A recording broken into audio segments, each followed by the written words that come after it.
Maayong adlaw kabughat.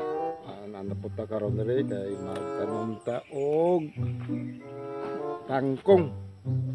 Ug sa Tagalog pa tinangkong. Okay, tag video karon kay diri nga side ako ning tamnag tangkong diri.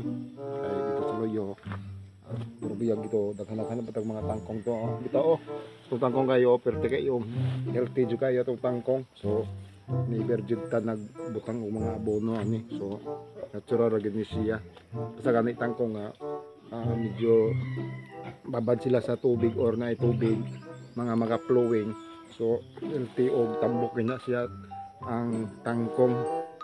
So kini karon nga ako na pun lang giisimilya tapos isang ibutang diri sa side sa kilid sa kong balay kay na may mag-flowing diri ang tubig. So kini labis kani siya. Ano po mingkuan diri? Tawag aning mingkuan na po ni siya nagsugod na po kog tanom. So na po kay gisugdan diri og tanom kana siya nga kani nga part of portion sa kilid.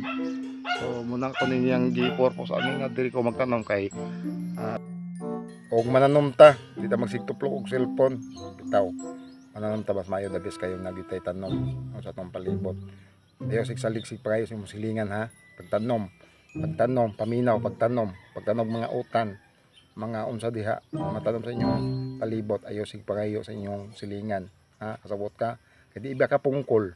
Di ka pungkol. Pusa pagtanom. Kung di ka magtanom, mapalit jud ka. Ito no. Pagkugi ayaw si kuan kasi tinapulan kaya way nada ng tao tapulan makapas mo na pas mo ta ana bitaw muna kung tambag ninyo